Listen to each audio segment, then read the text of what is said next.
আমাদের বাস্তব জীবনে এমন কিছু ঘটনা ঘটে যার বৈজ্ঞানিক ব্যাখ্যা স্বয়ং একজন বিজ্ঞানীও করে উঠতে পারেন না। আর সেই রোমাঞ্চকর ভয়ঙ্কর অভিজ্ঞতা যদি খোদ বিজ্ঞানীর সাথেই হয়, তাহলে তিনি সেই ঘটনার বাস্তবতাকে কিছুতেই অস্বীকার করতে পারেন না। আমার সাথে উইলিয়ামের আলাপ কলোরাডোর ইউনিভার্সিটির এক কনফারেন্সে। উইলিয়াম স্ট্যাফোর্ড নামটা ততদিনে বেশ পরিচিত। আমস্টারডামের বাসিন্দা উইলিয়াম যেমন পরিশ্রমী, যুক্তিবাদী, তেমনি একগুঁয়ে। তার মত সে যে করেই হোক প্রতিষ্ঠা করবেই। হেরে যাওয়া কিংবা মানিয়ে নেওয়ার পাত্র সে নয়। আমার সাথেও তার আলাপ জমল প্রবল তর্কের মধ্যেই। কোয়ান্টাম মেকানিক্সের নিগূঢ় তত্ত্ব নিয়ে সে এক মার কাটকাট ডিবেট। শেষ পর্যন্ত সেদিনও ও নিজের হার মন থেকে মেনে নেয়নি, কিন্তু কি করে যেন আমাদের বেশ বন্ধুত্ব হয়ে গেল। কারণে অকারণে তার সাথে তর্ক সমালোচনা লেগেই থাকত। বাইরে থেকে শব্দ শুনলে মনে হবে দুজনের বুঝি হাতাহাতি লেগেছে। তখন আর কে জানত এই গোয়ার তুমি একদিন সর্বনাশ হয়ে নেমে আসবে উইলিয়ামের জীবনে।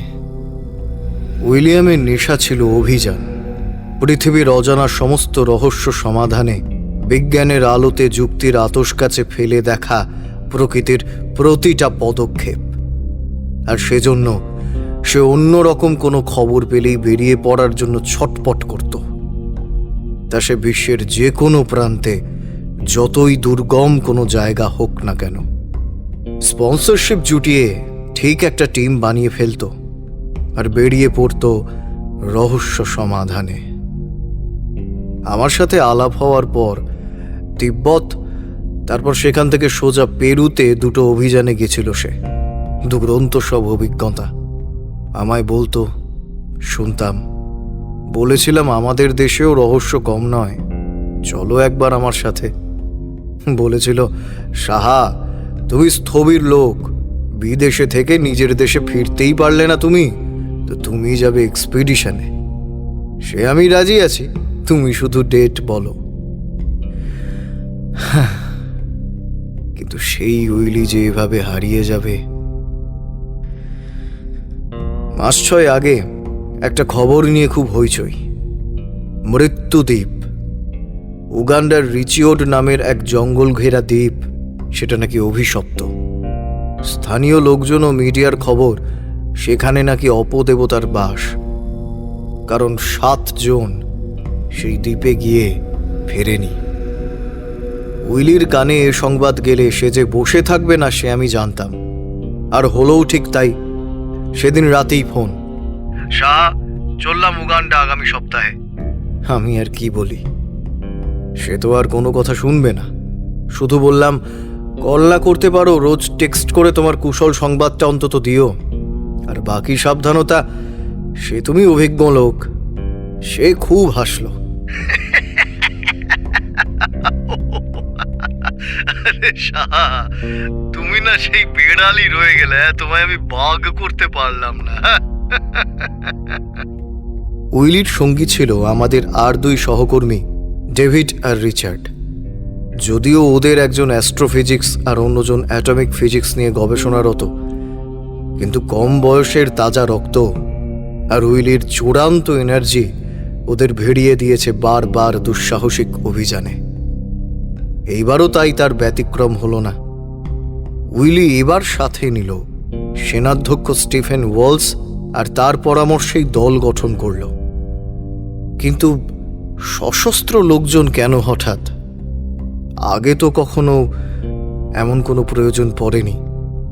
জিজ্ঞেস করাতে উইলি খানিক এড়িয়েই গিয়েছিল। তবে কি ও কিছু আঁচ করতে পেরেছিল যে এইবার কোনো কিছুই আগের মতো হবে না? মোট 6 জনের টিম। স্টিফেনের 2 সহযোগী বিল এবং শন। ওরা 8 আগস্ট পৌঁছল কাম্পালা। এবার ওদের যেতে হবে পশ্চিমে কাসেসে শহরে। কাসেসে শহরের পরেই শুরু হচ্ছে রেঞ্জেরি মাউন্টেন ন্যাশনাল পার্ক। এই জঙ্গল বরাবর উগান্ডা এবং কঙ্গোর সীমান্ত।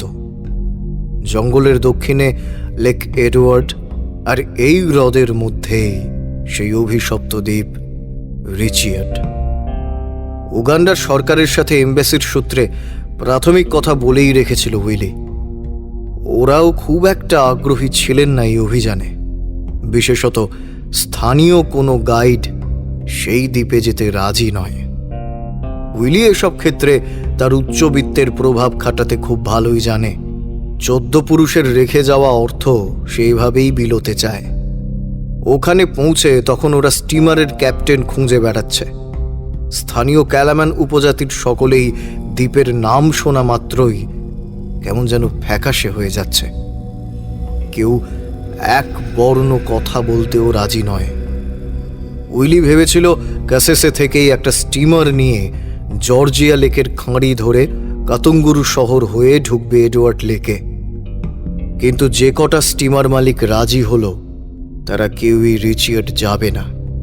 এডওয়ার্ড লেকে পৌঁছে শেষ গ্রাম মোয়েয়াতেই তারা ওদের ছেড়ে দেবে। বাকি পথ যেতে হলে ওদের নিজেদেরই স্টিমার কিনে নিয়ে চালিয়ে যেতে হবে। উইলির কাছে একটা স্টিমার কেনা কোনো বড় বিষয় নয়, কিন্তু চালাবে কে? এই এডওয়ার্ড লেকের মাঝ বরাবর উগান্ডা কঙ্গো সীমান্ত, তার উপর উগান্ডার দিকে কুইন এলিজাবেথ ন্যাশনাল পার্ক আর কঙ্গোয় ভিরুঙ্গা ন্যাশনাল পার্ক, মানে দুদিকেই ঘন জঙ্গল। ঠিক একবার ভুল করলে সর্বনাশ। এমবেসির মিস্টার লিভিংস্টোন উইলিকে বললেন কাটওয়ে চলে যেতে।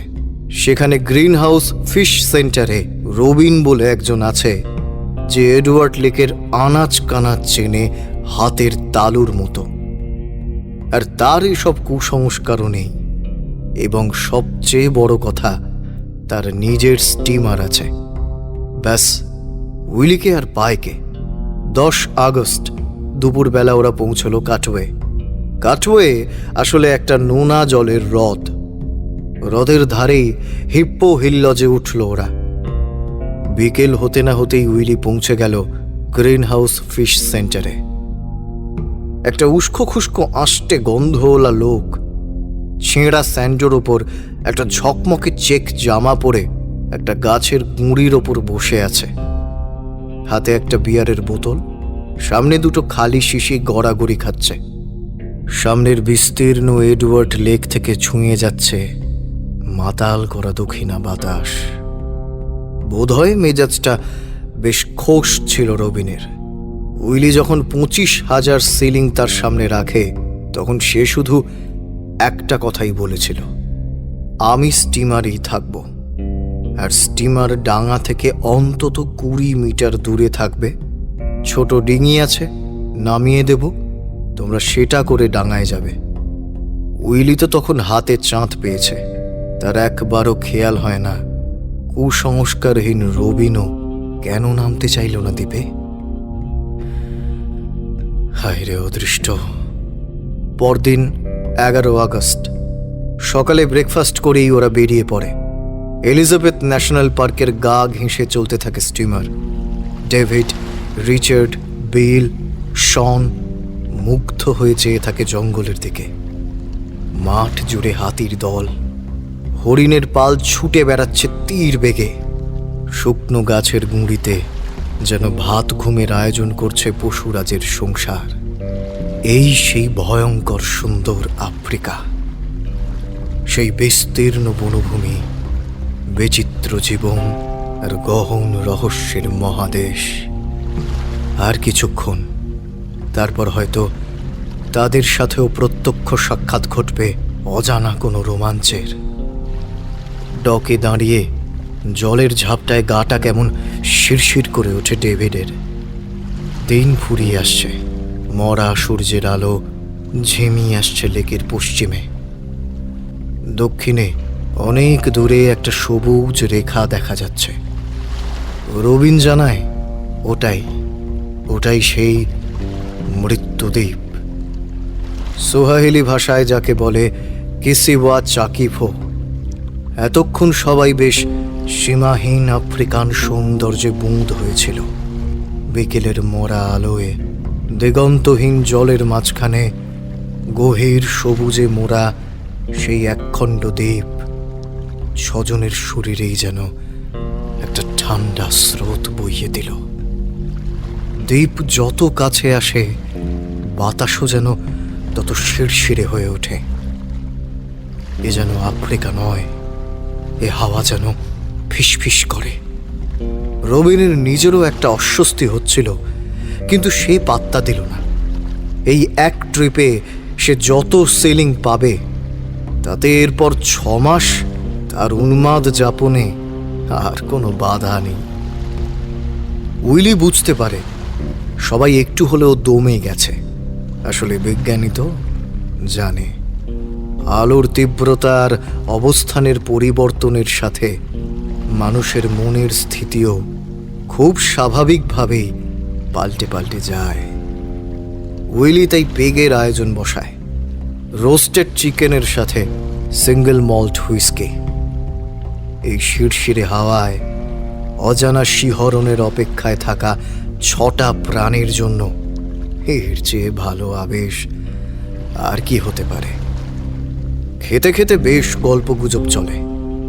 স্টিফেন টেবিল ছেড়ে উঠে একটা চুরুট ধরাতে যাবে, ঠিক সেই সময় পশ্চিম থেকে একটা বোট হঠাৎই খুব কাছে এসে পড়ে। রবিন ত্রস্ত হয়, সামলে নেয়। জেলেদের বোট। বোটে শুধু একজন। সে রবিনকে চিৎকার করে কিছু বলতে থাকে। আতঙ্কে ভয়ে সে বিধ্বস্ত, তার কথা ঠিক বোঝা যায় না। শুধু চিৎকার করে আর হাত নেড়ে কি যেন বারণ করতে থাকে সে রবিনকে। রবিন যতক্ষণে তাকে কিছু বলবে ততক্ষণে তার বোট বিদ্যুৎ গতিতে ছুটেছে উত্তর দিকে। সেই বিস্তীর্ণ কালো জলের উপর বয়ে যাওয়া বাতাসের বুক চিরে ভাসতে থাকে কিছু শব্দ।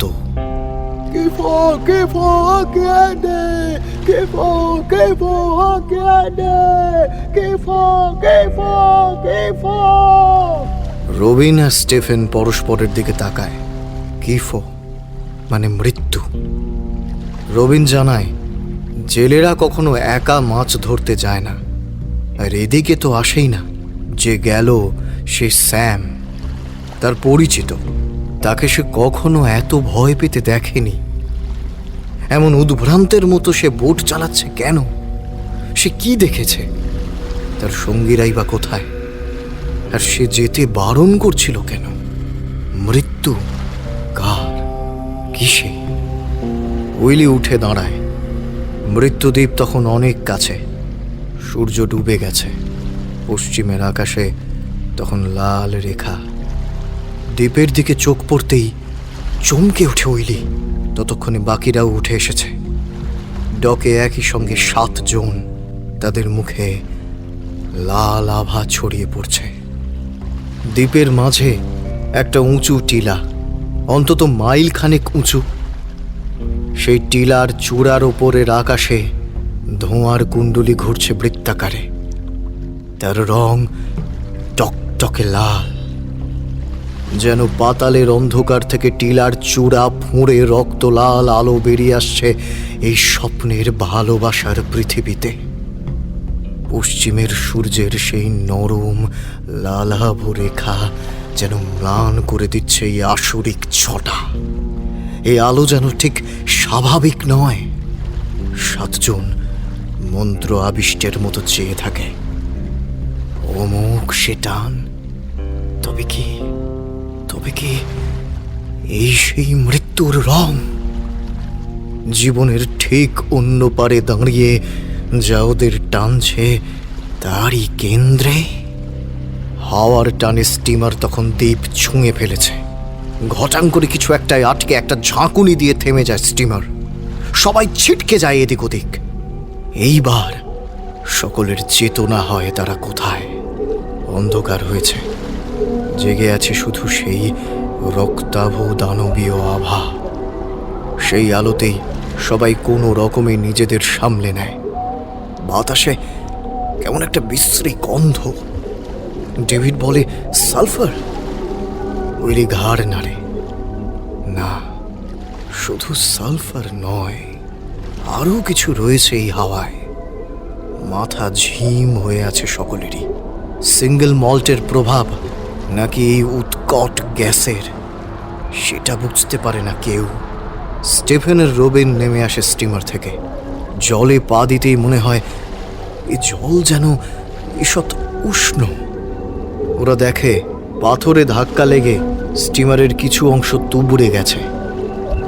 রবিনের আশঙ্কা প্রপেলারও ক্ষতিগ্রস্ত হয়ে থাকতে পারে। স্টিফেন শনকে বলে রবিনের সাথে থাকতে, যত তাড়াতাড়ি সম্ভব স্টিমার যাতে আবার ভাসানো যায়। উইলি সহ বাকিরাও নেমেছে ততক্ষণে। ডেভিডের আশঙ্কা এ এক আগ্নেয়গিরি এবং যে কোনো মুহূর্তে বিস্ফোরণ ঘটে যেতে পারে। ফিরে যাওয়াটাই শ্রেয়।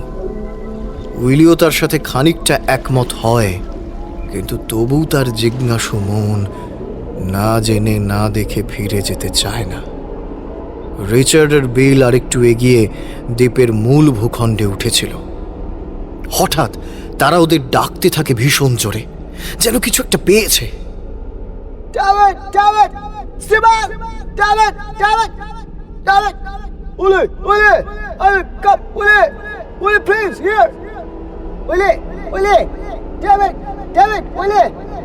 উইলি, স্টিফেন, ডেভিড ছুটে যায়। ভূখণ্ডে পা রাখতেই গন্ধটা যেন আরো তীব্র হয়ে ওঠে বাতাসে।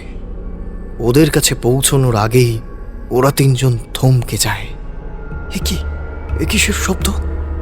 দ্বীপের কালো সবুজ জঙ্গলের গভীর থেকে ভেসে আসছে এক অদ্ভুত চাপা স্বর, যেন কোনো প্রার্থনা চলছে গভীর গহন কোনো জায়গা থেকে, সাথে একটা গুম গুম শব্দ।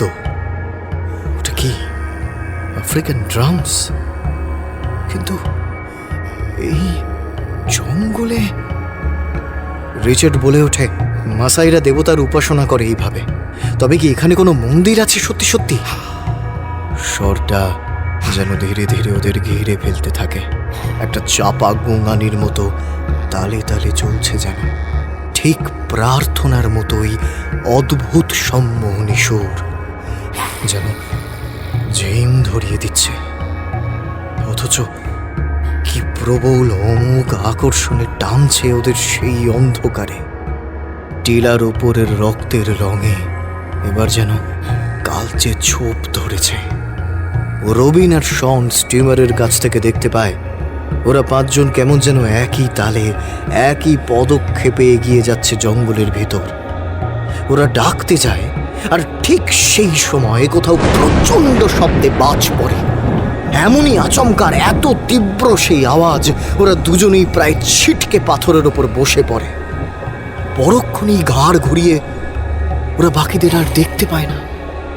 পাঁচজন যেন জঙ্গলে উবে গেছে। উইলির মস্তিষ্কের রক্ত আর তাকে যৌক্তিক বোধ যোগাচ্ছে না। বাকি সকলেরই যেন স্নায়ু জবাব দিয়েছে। পাঁচটা মানুষের কেউই যেন নিজেদের নিয়ন্ত্রণে নেই। সেই মন্দ্র মোদের স্বর আর সুর যেন ওদের সমস্ত নিয়ন্ত্রণ করছে। ওদের চোখের দৃষ্টি ভেসে রয়েছে, তাতে কোনো নির্দিষ্ট বিন্দু নেই। কিছুক্ষণের মধ্যেই ওরা সেই টিলার সামনে এসে পড়ে। এতক্ষণে সেই স্বর যেন সমস্ত আকাশ বাতাস জুড়ে বাজতে শুরু করেছে, যেন এই পৃথিবীর আর কোথাও কোনো শব্দ নেই, সৃষ্টির কোনো চিহ্ন কোথাও নেই। এই সমস্ত বিশ্ব ব্রহ্মাণ্ডের যেন একটাই সুর, একটাই স্বর। ওদের মনে হয় ওদের চারপাশটা যেন ওই সুরের তালে তালে দুলছে। ওরা স্থির দাঁড়িয়ে নেই। টিলার চূড়াটা যেন ক্রমশ কাছে এগিয়ে আসছে, কখনো ছোট, কখনো বিশাল বড় হয়ে উঠছে। সমস্ত সভ্যতা, বিজ্ঞান, যুক্তি, তর্ক, জীবন, বন্ধুত্ব, প্রেম সব যেন এক লহমায় অর্থহীন মনে হতে থাকে ওদের। ওই অন্ধকার ঘন জঙ্গলে প্রাণের যেন আর কোনো চিহ্ন মাত্র নেই। শুধু মাথার উপর জেগে আছে সেই লাল ধোঁয়ার কুণ্ডলী। উইলির যেন একবার সম্বিত ফেরে। সে মুখ তুলে আকাশের দিকে তাকায়। ছাইয়ের গুঁড়োর মতো কিছু ভাসছে সব দিকে। ওর কি যেন খটকা লাগে। সবাইকে ডাকতে যায়, আর ঠিক তখন প্রচণ্ড শব্দে বাজ পড়ে টিলার ওপর। ছিটকে পড়ে সবাই এদিক ওদিক। আর তারপর যা দেখতে পায় তাতে উইলির মতো দুঁদে বিজ্ঞানীরও বুকের রক্ত হিম হয়ে যায়। সের দ্বারা বেয়ে নামতে থাকে ঠান্ডা বরফের স্রোত। টিলার উপর ঠিক সেই ধোঁয়ার কুণ্ডুলির সামনে দাঁড়িয়ে আছে তিনটে মানুষ। দাঁড়িয়ে ঠিক নয়, তারা ভাসছে, শূন্যে ভেসে আছে তারা। তাদের চোখ উজ্জ্বল নীল, জ্বলছে নিভছে যেন বারবার। আর সবচেয়ে আশ্চর্য, তাদের শরীর স্বচ্ছ, যেন বাতাসের ধূলিকণায় মিশে রয়েছে। তাদের শরীর ভেদ করে পেছনে লাল ধোঁয়ার কুণ্ডলি যেন আরো ভয়ঙ্কর হয়ে উঠেছে। সেই স্বর যেন বেড়ে উঠেছে আরো, এবার আরো দ্রুত হয়েছে তার লয়। সেই মন্ত্রের তালে তালে যেন কাঁপছে মাটি। সেই তিনটে অবয়ব যেন ভেসে আসছে ওদেরই কাছে। সমস্ত জঙ্গল জুড়ে প্রচণ্ড উন্মাদ মত্ততা যেন ছড়িয়ে পড়তে চাইছে। মন্ত্রের সুর, লয়, তাল যেন কোনো চূড়ান্ত ক্ষণের জন্য অস্বাভাবিক রকম বেড়ে উঠেছে। মাটি, পাথর, অরণ্য সমস্ত কেঁপে কেঁপে উঠছে। হঠাৎ প্রবল আশঙ্কায় উইলির বুকটা ছ্যাঁত করে ওঠে। এক মুহূর্তের জন্য সে যেন স্নায়ুকে তার নিয়ন্ত্রণে পায়। চিৎকার করে ওঠে, পালাও পালাও, প্রাণ বাঁচাতে এক্ষুনি পালাও পালাও, জলের দিকে পালাও, জলের দিকে পালাও। উইলির প্রচণ্ড চিৎকারে বাকিরা সজাগ হয়। এক মুহূর্ত দেরি না করে তারা দৌড়তে থাকে কিনারার দিকে। আর ঠিক তখন সমস্ত দ্বীপ কাঁপিয়ে প্রচণ্ড বিস্ফোরণ হয়। মন্ত্রের তোড় সর্বগ্রাসী হয়ে ওঠে। টিলার চূড়া বেয়ে তখন বিভীষিকার মতো নেমে আসছে আগুনের স্রোত। লেলিহান শিখা গ্রাস করে নিচ্ছে সমস্ত কিছু। সেই তিনটে অবয়ব হারিয়ে যায় সেই আগুনে। নিমেষের মধ্যে আগুন প্রায় ছুঁয়ে ফেলে ওদের। উইলি আর বিল সবার আগে দৌড়চ্ছে। পিছন থেকে ভেসে আসে মর্মান্তিক আর্তনাদ। উইলি চোখ বন্ধ করে নেয়। কোনা বেয়ে ছুঁয়ে থাকে এক ফোঁটা জল। রিচার্ড আর নেই।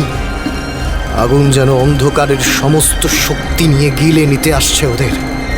এমন নীল কালো প্রচণ্ড উত্তাপের শিখা আর কি কখনো কোথাও দেখেছে উইলি? মনে করতে পারে না। পার চলছে না।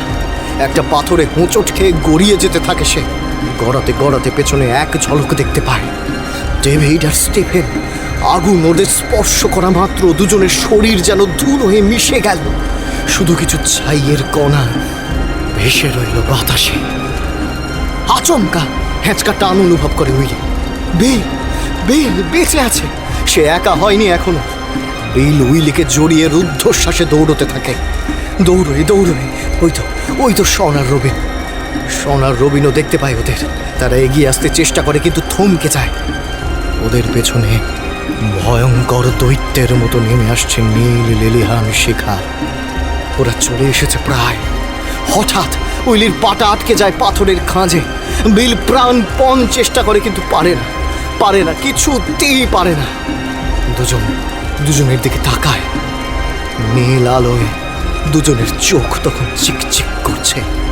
হঠাৎ উইলি চেঁচিয়ে ঠেলে দেয় বিলকে। যাও, জলে ঝাঁপ দাও, যাও। বিল আর কিচ্ছু ভাবে না, চোখ মুছে নিয়ে দৌড় দেয়। চিৎকার করে রবিন আর শনকে বলতে থাকে, রবিন দেখতে পায় উইলির সমস্ত শরীর এক নিমেষে মিশে গেল, উবে গেল নীল আগুনে। আগুন ততক্ষণে প্রায় জল ছুঁয়ে ফেলেছে। ওরা তিনজনেই ঝাঁপ দেয় গভীর জলের দিকে। উপরে তাকিয়ে দেখতে পায় নীল আলোয় ভরে উঠেছে সমস্ত চরাচর।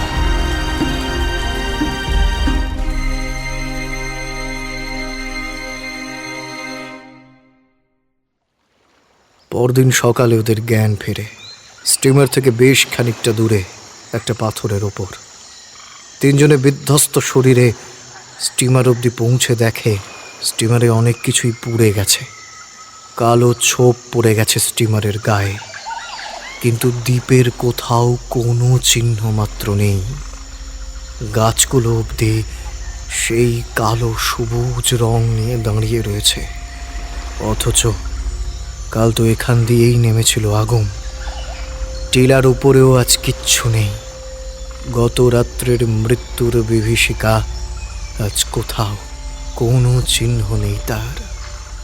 পরিষ্কার ঝলমলে আকাশ, ভালোবাসার আফ্রিকা, বন্ধুত্বের আফ্রিকা, জীবনের আফ্রিকাই তো জেগে রয়েছে আজ সকালে। শন, বেইল আর রবিন তাকিয়ে দেখে কিছু পাখি এসে বসেছে জলের পাশের পাথরগুলোয়। রবিন 4টে পাথর সাজায়। বেইল আর শন মিলে স্টিফেন, ডেভিড, রিচার্ড আর উইলিয়ামের নাম খোদাই করে তাতে। তিনজনে একবার ফিরে তাকায় সেই চূড়ার দিকে। তারপর স্টিমারের শব্দ খান খান করে যায়। কিসিওয়া চাকিফোর নীরবতা।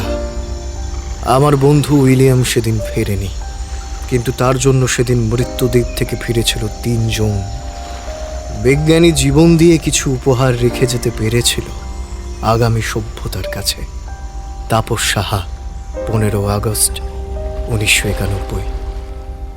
ডায়েরিটা বন্ধ করে উঠে দাঁড়ায় তরুণ প্রতিশ্রুতিমান বিজ্ঞানী ডক্টর অভিষেক সাহা। বিকেল হয়েছে। ভিরুঙ্গা ন্যাশনাল পার্কের উপরে সূর্য অস্ত যাচ্ছে। অভিষেক ডকে আসে। সকলে দাঁড়িয়ে একদিকে। কি দেখছে? অভিষেক ডকে এসে দাঁড়ায়। সামনে এক দ্বীপ, তার মাঝে এক পাহাড়ের উপর লাল রক্তের ধোঁয়ার কুণ্ডলী। কোথাও যেন দুমদুম শব্দের সাথে কোনো এক সুর আসছে, মৃদু মন্দ্র স্বরে। অভিষেক শুনতে পায় আফ্রিকান জাহাজকর্মী কিছু একটা বিড়বিড় করছে। সে একটু কাছে এগিয়ে যায়। শুনতে পায় সে বলছে, "কিসি